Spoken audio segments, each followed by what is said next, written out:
कम से कम हमें लाख तो दे दिया है। बहुत तो इस दुनिया में ऐसे हैं जिनको रहने के लिए मकान नहीं है, खाने को टुकड़ा नहीं है और पहनने को चिथड़ा नहीं है, उससे तो हम लाख गुना बढ़िया हैं। हमारे पास जो है ऊंचे वाले को ना देखें, नीचे वाले को देखें। साइकिल पर देख चलते हो तो उसको देखो जो पैदल भी समर्थ नहीं है चलने में, मोटरसाइकिल वाले को मत देखना। 4 पहिए के वाहन पर चलते हो तो नीचे वाले को देखो, ऊपर वाले को नहीं, नहीं तो शांति में अशांति आके पैदा हो जाएगी। कथा का मायना यही तो है। आज व्यक्ति बड़ा अभाव में जी रहा है, जो है उसके ऊपर खुशी नहीं है और जो नहीं है उसके पीछे भागता जा रहा है, ये भी चाहिए, ये भी चाहिए, ये भी चाहिए।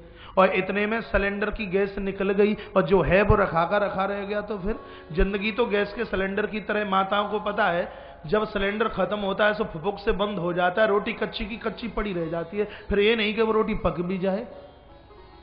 इसलिए पुनः व्यासपीठ से निवेदन, आनंद के साथ रहना चाहते हो तो उनको देखिए जिनके पास कुछ भी नहीं है। रोज भगवान का धन्यवाद कीजिए, कहिए परमात्मा आपने मुझे मेरी जरूरत से ज्यादा दिया है। इसका नाम है प्रेम लक्षणा भक्ति। इसी का तो नाम है प्रेम लक्षणा भक्ति। साई इतना दीजिए जा मैं कुटुंब समाए, मैं भी भूखा ना रहूं साधुन भूखा जाए। बच्चों को तो आप करोड़पति करके चले जाओगे, लेकिन खाली बोतल खाली डिब्बा ले लो रे कोई यार, ठन ठन पाल मदन गोपाल, तुम्हारे पास कुछ भी नहीं रहेगा। बच्चों को करोड़पति बनाकर और कंगाल बैंक का चेक लेके भगवान के दरबार में पहुंचोगे, जिसके ऊपर 0 के अलावा और कुछ भी नहीं होगा। वहां तो केस लड़ने को कोई वकील भी नहीं मिलेगा, क्योंकि रिश्वत चलती नहीं उस दरबार में। तो फिर क्या जवाब दिया जाएगा?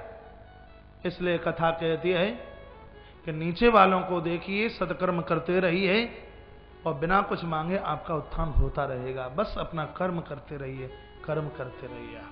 बोली शंकर भगवान की जय जय श्री राधे, जय जय श्री राधे, जय जय श्री राधे श्याम। भगवान दुल्हा बन करके माता की देहली पर पहुंचे। माता सुनैना आरती उतारने को आई। सुनैना का अर्थ है जिसकी आंखों में पवित्रता है। आंखों में पवित्रता है, ईश्वर की आरती वही तो उतार सकता है। प्रभु की आरती उतारी गई। विश्वकर्मा ने इतना सुंदर मंडपम बनाया कि विधाता ब्रह्मा भी चकरा गए। ऐसा सुंदर मंडप आप फार्म हाउस से, आप लॉन और होटलों से बच्चों की शादी करते हो, अच्छी बात है, लेकिन मंडप के ऊपर पूरा ध्यान। पुराणों में लिखा है कि मंडप की लंबाई और चौड़ाई आचार्य लोग नाप तोल करके रखते हैं। इन सब चीजों का बहुत बड़ा फर्क पड़ता है। कोर्ट में आज जितने भी केस होते हैं ज्यादा से ज्यादा तलाक वाले केस है, ज्यादा से ज्यादा, क्योंकि संस्कृति पर कुठाराघात हुआ है।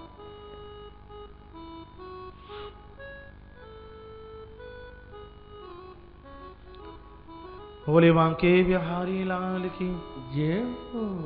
मध्य में परसवाड़ा क्षेत्र से विधायक भैया नानू कावरे की पत्नी श्रीमती कीर्ति कावरे का आगमन हुआ है। व्यासपीठ से सम्मान है। आइए, सुंदर मंडपम में प्रभु को बिठाया गया। बड़ा सुंदर छंद लिखा है, आप भी बोलना।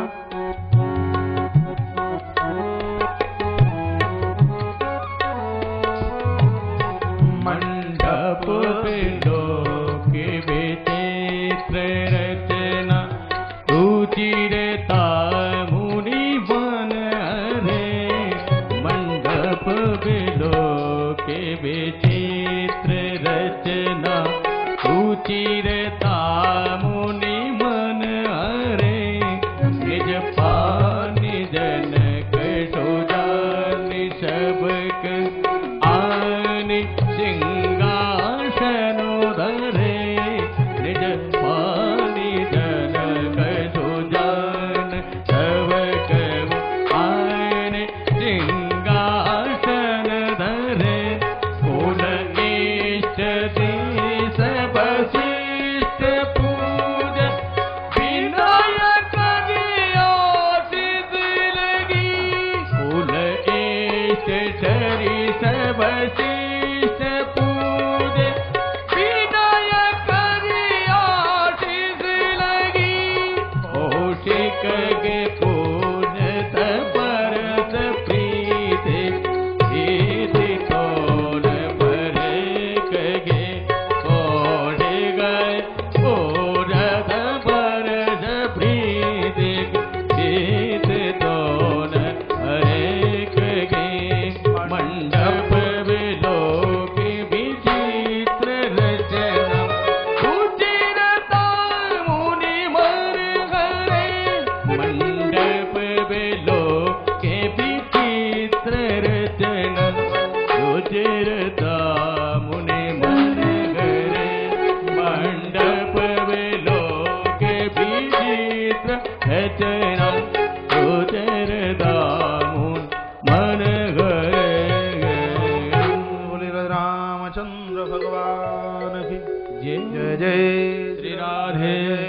श्री राधे श्याम। भगवान को मंडप में बुलाया गया। महाराज वशिष्ठ बैठे हैं। जनक जी को कहा अब देर मत कीजिए, शीघ्र ही जानकी को बुलाया जाए। माता भगवती जानकी को बुलाया गया और सुंदर मुहूर्त में, सुंदर समय में सीय सुंदरता वर्णन जाई। जिस समय माता मंडपम में आ रही थी, गोस्वामी जी लिखते हैं कि अपनी मां की सुंदरता का वर्णन करने के लिए मेरे पास में शब्द नहीं है। महाराज जनक और माता सुनैना लागे पखार न पाए पंकज प्रेम तन पुलकावली। कन्यादान के लिए तैयार हुए हैं। सबसे पहले चरण धोए हैं, चरणोदक लिया, दाहिने अंगूठे में कुमकुम और चावल लगाए गए। कुंवरी कुंवरी कल भावर देही, नैन लाभ सब सादर लेही। जब बेटी को भावरों का समय आया है, महाराज जनक और महारानी सुनैना की तो खुशी का महाराज ठिकाना ही नहीं रहा। राम सिय सिर सुंदर देही, प्रभु श्री राम ने भगवती जानकी के मस्तिष्क में, मांग में सिंदूर का दान किया। अरुण पराग जलज भरनी के आंखें भर आई हैं। तब गुरुदेव श्री वशिष्ठ जी ने कहा, राजन अब आप देर मत कीजिए, कुसा और पानी हाथ में लीजिए और अपनी बेटी का हाथ पकड़कर प्रभु श्री राम के हाथों में समर्पित कर दीजिए। और उसी समय कुसा और जल हाथ में लिया और जो ही बेटी जानकी का हाथ महाराज जनक ने अपने हाथ में लिया, चारों वेद आकाश में प्रकट हो गए। घंटा घड़ियाल और डुगडुगी महाराज बजने लगी, जय जयकारे की आवाज हो रही थी, वेदों की ध्वनि हो रही थी, सब जय जयकार कर रहे थे। संत मनीषी चलकर आए, महापुरुष चल करके आए और इतने में ऊपर से आवाज आई, बड़े सीताराम सरकार की जय हो। प्रभु का विवाह हुआ। महाराज वशिष्ठ ने श्री जनक जी को पूछा, घर में और बेटी तो नहीं है? ये क्यों पूछ रहे हो? कहा हम कभी बेटों वालों की तरफ से नहीं, हम तो सदैव बेटी वालों की तरफ से ही होते हैं और होना भी चाहिए। हम तुम्हारे पक्षपाती हैं। महाराज के साथ में 3 कुंवर और आए हैं, लखन, भरत और शत्रुघ्न। यदि और बेटी होवे तो बिना पूछे चाई माई मही की माई भांवर में यहीं डला दूंगा। और एक का योग बस 3 ही है घर में, का जल्दी जाइए। दौड़ कर गए महाराज जनक और तीनों बेटियों को लेकर के आए और आदि छंद में इधर 3 राजकुमारों के साथ में तीनों बेटियों का विवाह कर दिया महाराज। गोस्वामी तुलसीदास जी को किसी ने पूछा, बहुत बड़े पक्षपाती हो? का क्या हुआ? का राम जी के विवाह में 32 छंद और इन तीनों राजकुमारों के विवाह में आधा छंद, वो भी छंद पूरा नहीं किया। इतना बड़ा पक्षपात, विषमता। गोस्वामी जी ने कहा, मैंने पक्षपात नहीं किया, मैंने तो समता का पाठ दिखाया है। अरे भाई, सरकार से ही तो संबंध जोड़ने में देर लगती है, परमात्मा से संबंध जोड़ने में देर लगती है। जब संबंध ईश्वर से जुड़ जाता है तो आगे के संबंध फटाफट फटाफट फटाफट फटाफट अपने आप जुड़ जाते हैं, फिर उसमें देर ही नहीं लगती। इसलिए प्रभु से संबंध जोड़ने में 32 छंदों का गायन करना पड़ा। तत्पश्चात कोहबर लीला का वर्णन किया और अब समय आया विदाई का। माता जानकी की विदाई करुणा से भरी हुई है। महाराज जनक की बेटी की ये विदाई नहीं, संसार के हर माता पिता की बेटियों की विदाई है।